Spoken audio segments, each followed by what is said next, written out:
Salve Romae. Salve Romae. Buenos días, mi queridísima Roma.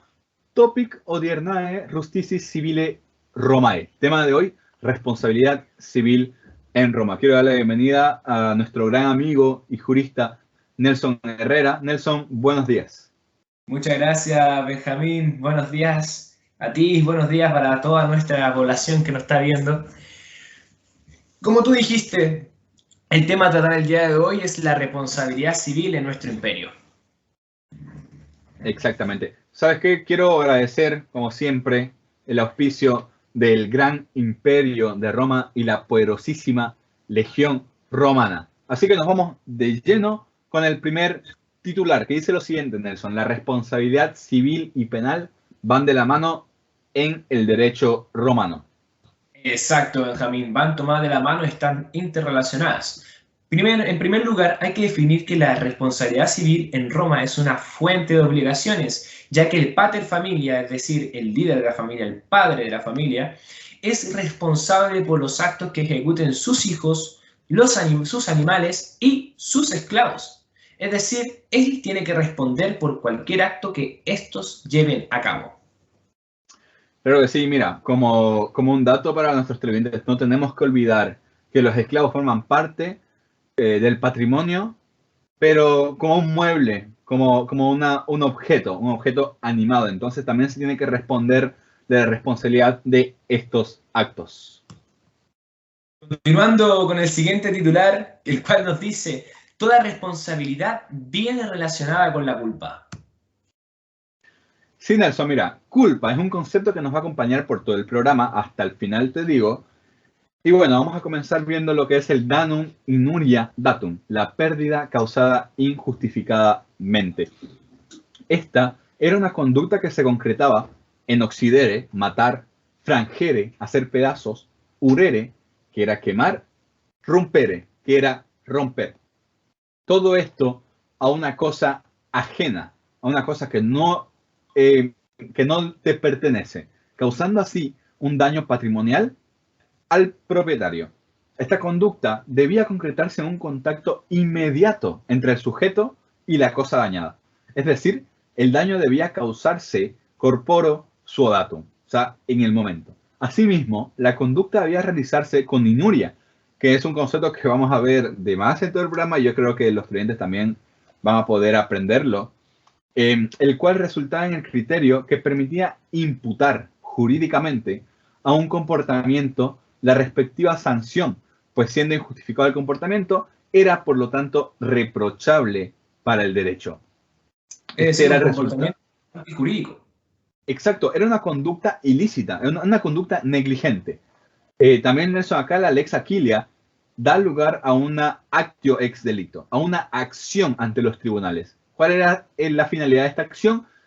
Imponer en contra del autor una pena pecuniaria a favor de la víctima del mismo. Es así, Benjamín, como damos paso al siguiente titular que nos dice: la danum inuria datum tiene por objeto tutelar la propiedad. Estos actos mencionados dan lugar al ejercicio de la actio ex lege equilia, es decir, la actividad de la ley equiliana. ¿En qué resulta esto? Es básicamente un juicio que se llevaba a cabo en un tribunal en el cual un agente era condenado a pagar al propietario el valor íntegro de la cosa, no del momento actual, sino del valor que hubiera tenido en el último año en caso de esclavos o animales, y en otras cosas, el de mayor valor de los últimos 30 días. Es decir, Benjamín, imaginemos el siguiente caso. Tú vas caminando por la calle, cualquier día, un día cotidiano, y hay un esclavo que te mira feo, te mira mal. Y tú por eso decides matarlo. Entonces, en ese momento estás produciendo un daño al patrimonio del dominus de ese esclavo. Entonces, este dominus va a tener la facultad de pedir que se te aplique la actio lex lege aquilia. Es decir, que se te ejecute y se te lleve al tribunal para que tú produzcas el resarcimiento del daño que produjiste de forma pecuniaria, es decir, con dinero. Excelente, yo creo que está muy claro por lo menos, y muy interesante resaltar que debe ser el mayor valor en el último año en caso de esclavos animales, y en otras cosas el mayor valor de los últimos 30 días. con el siguiente titular nos vamos, que dice, ¿qué significa verdaderamente la palabra inuria? Y esto le voy a contestar yo, Nelson, porque inuria en materia aquiliana no debe entenderse como el acto inuriarum, que es la acción contra el causante del daño, en el sentido de cualquier ofensa, sino solo como aquello que se hizo non iure, es decir, en contra del derecho. Entonces, la inuria se entiende como el daño causado con culpa, en el ejemplo, aún con aquel que no ha querido matar. No ha querido, pero lo hizo. Este es el resultado de su actuar. Entonces, la doctrina romanista ha entendido que originariamente inuria tenía un valor particular de injusticia de la conducta, entendida como la ausencia de una causa de justificación en frente al derecho. Y el diverso significado que asume la palabra en el delito de inuria es complementada con la referencia a los actos contra ius, o sea, contra el derecho, con la cual se pretende expresar la antijuridicidad del comportamiento que implica dicha definición. Benjamín, continuando con el programa, nos toca el siguiente titular. ¿Existe alguna causa justificante para el comportamiento conforme al derecho? En este contexto es cuando se origina el concepto de la culpa, cuando la interpretación de la inuria comenzó a adoptar un perfil subjetivo mediante la introducción del concepto de la culpa, la aplicación del principio danum corpore sudatum dejó de ser tan estricta. Es decir, ya dejamos de lado solo la antijuricidad. Ahora también consideramos una actitud subjetiva, es decir, la conducta de los sujetos que llevaron a cabo el hecho. Entonces, por lo cual, a pesar de no existir contacto material de la gente con la cosa, igual procede la aplicación de la aquiliana. Esto por ser una conducta negligente y por lo tanto reprochable, conducente con lo que dijimos anteriormente. La conducta subjetiva empieza a tomar mucho valor. Como podemos ver, es reprochable la conducta negligente y con culpa. Esto confirma la relación entre el carácter objetivo de la inuria y la exigencia de una rígida aplicación del danum corpore sudatum. Llegamos al momento que más disfrutan los televidentes, que es el realis casibus vita, los casos de la vida real, en el cual usted puede enviar su caso anónimamente en Papyrus a la siguiente dirección: Cardo Maximus con Decumanus Maximus, número 476, y nosotros así poder brindarles a ustedes una opinión jurídica de parte de juristas Benjamín, expertos. Disculpa que te interrumpa tan abruptamente, que ya me empezaron a bombardear de mensajes. Me acaba de llegar un papyrus, el cual nos dice que un hombre estaba cortando su árbol, lo estaba podando. Es así como corta una rama, esta cae al suelo, cayéndole en la cabeza a un esclavo transeúnte, produciéndole la muerte. Entonces, la consulta es la siguiente y va hacia tu persona, Benjamín. ¿El dominus de este esclavo tiene derecho a exigir la aplicación de la lex Aquilia? Mira, primero que nada hay que distinguir como siempre en el derecho civil. Y no sé, Nelson, si tú me puedes especificar qué clase de persona estaba cortando el árbol, por favor. Por lo que estaba leyendo en el mensaje, se trata de un machitirus. O Okay, sea, una persona profesional en estos trabajos. Exactamente, ahí es donde hay que distinguir. ¿Por qué? Porque un machirus que ya se dedica a esto tiene que actuar con debida diligencia, tiene que tener ciertas responsabilidades en su actuar. Es acá donde la lex Aquilia actúa y se exige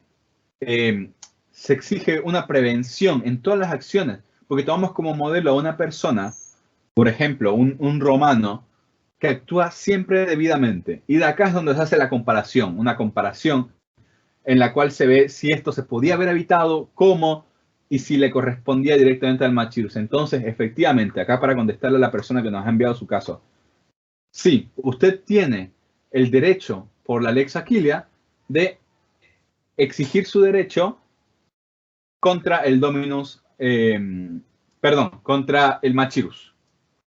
Ok, o sea, puede exigir el resarcimiento del daño en su patrimonio.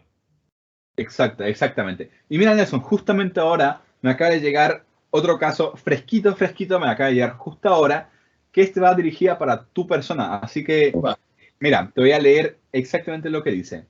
Nos está mencionando que un hombre, presumiblemente un esclavo, sustrajo una linterna que había puesto un ventero en la calle. Percatándose de esto el ventero, este lo persigue, lo aprende y lo golpea hasta matarlo. Entonces, la pregunta es, Nelson, si el Dominus puede exigir algún resarcimiento de parte del ventero. De nuevo, Benjamín, hay que distinguir. ¿Por qué? Hay que poner en una balanza el valor pecuniario de la linterna y el esclavo muerto. Entonces, un esclavo puede producir durante mucho tiempo para este Dominus, en cambio la linterna siempre va a hacer el mismo trabajo. También hay que distinguir si este esclavo agredió al ventero. Si es que llegase a ser así, está justificada la debida defensa de este, por lo tanto no se podría aplicar la lex Aquilia. Pero en el mensaje no se menciona en ningún momento que el ventero fue agredido. Entonces, el Dominus tiene todo el derecho de exigir la lex Aquilia para que se haga el resarcimiento a su daño por el esclavo muerto. Exacto. Bueno, primero que nada, igual agradecer a las personas que nos han enviado sus casos. Lamentablemente solo tenemos tiempo para 2 casos, pero vamos a seguir avanzando con el siguiente titular que nos menciona la importancia de la valoración hacia la conducta dentro del daño aquiliano. Y bueno, es que la valoración de la conducta para efectos de imputar un daño aquiliano no solo se abre la puerta a una valoración subjetiva del actuar, sino que dicha valoración, acudiendo al concepto de culpa, se liga a un modelo de comportamiento ideal, como valor referencial, como te mencionaba, una persona que actúa con la debida diligencia. A esto se le llama el homo diligens. Con mayor agudeza se afirma el carácter general de la acción aquiliana, superando la tipicidad del derecho romano y convirtiéndose en una acción general para todos de resarcimiento de un daño. A esto se denomina actio in factum ex delito. La acción vino de la ofensa. Entonces, a esto se arraiga la idea de que la acción aquiliana, al menos aquella que se hace in factum, era aplicable a todo tipo de daño patrimonial donde no mediara una relación contractual. ¿Esto qué quiere decir? Todo daño patrimonial en una relación extra contractual, Nelson. Es decir, cualquier tipo de relación que se lleva a cabo en la vida cotidiana. Exactamente. Oh, increíble, Benjamín. Continuando con el programa, el titular inuria un concepto desvanecido a través de los años. Bueno, el concepto de inuria sufrió una notable confusión debido a su gran complejidad semántica. ¿Por qué? Porque su significado fue confundido con distintos conceptos, tales como el de la antijuricidad, la culpa, la inequidad, etc., provocando una gran cantidad de equívocos. Imagínate en el futuro, Benjamín, cuántas equivocaciones y lo difícil que será definir este concepto. Dada tal situación, se elimina y se reemplaza con el concepto de culpa, eligiéndose como un elemento necesario para el ejercicio de la acción equiliana como para aquella de infactum, dando así la culpa levísima, la cual fue definida como el no prever aquello que de algún modo un hombre diligentísimos pudo haber previsto. De esta forma se establece una relación entre la culpa levísima y la diligencia diligentissimi. Consecuentemente, se concreta la regla según la cual, en materia extracontractual, se debe observar la máxima diligencia, por lo que el mínimo error de conducta resulta clave para fundar el concepto de responsabilidad. Entonces, de nuevo estamos remarcando lo importante que es el carácter subjetivo en las relaciones para exigir la reparación del daño aquiliano. Continuando, Benjamín, el último titular del programa del día de hoy, que nos dice: ¿qué debemos entender por fundamento de la responsabilidad civil? Mira, debemos entender que la culpa es el fundamento de este régimen. Es decir, todo daño no autorizado deviene de un daño ilícito que debe ser sancionado por el derecho. De este modo, la sola violación de los derechos de otra persona basta para fundar la noción de responsabilidad. Ahí en pantalla tenemos a Hugo Grocio, considerado el padre del iusnaturalismo racional, que estableció 2 conceptos fundamentales de la responsabilidad extracontractual: el maleficio y el danum. Nos vamos a ir primero al danum, el cual se formula en un sentido bastante amplio. mencionando, se considera como toda disminución de aquello que es atribuido a alguien por la naturaleza, por un hecho humano, como la propiedad o el contrato, o por la ley. Luego, por otro lado, tenemos al maleficium. Toda culpa, sea comisiva u omisiva, que contrasta con aquello que los hombres, en conjunto o en consideración su particular rol, deben hacer, de dicha culpa nace una obligación natural, pues así fue causado un danum, se está obligado a su resarcimiento. Ahora tenemos la palabra omisiva, Nelson. No es solo lo que hay que hacer, sino hay que hacerlo. O sea, hay que actuar, hay que tomar alguna acción, porque si tenemos la responsabilidad de hacer algo y no lo hacemos, incurrimos también en una culpa. Acá vamos a tener un poco más los elementos de maleficium, porque uno de ellos es el danum. Otro es la conducta activa culposa, y como resultado tenemos a la obligación natural del resarcimiento. Entonces, de esta manera, y como conclusión, la responsabilidad cristiana fue conducida a un esquema unitario de imputación basado en la culpa. Debemos entender también, y como tú mencionaste, Nelson, la inuria ya no se encuentra en el mismo plano de la culpa, ya que esta es subordinada a la mencionada, porque la culpa coincidía con la conducta que causaba el daño, mientras que la inuria era solo una cualificación. Exacto, Benjamín. Espero que a nuestros televidentes les haya encantado el programa del día de hoy y recordarles, responsabilidad civil es igual a culpa levísima. Muchas gracias por su atención. Esperemos vernos en una nueva edición y hasta luego. Hasta luego. De nuevo agradecer mucho a nuestros patrocinadores, al público acá presente y bueno, hasta el siguiente programa. Esto es CNN Romano. Chau, chau.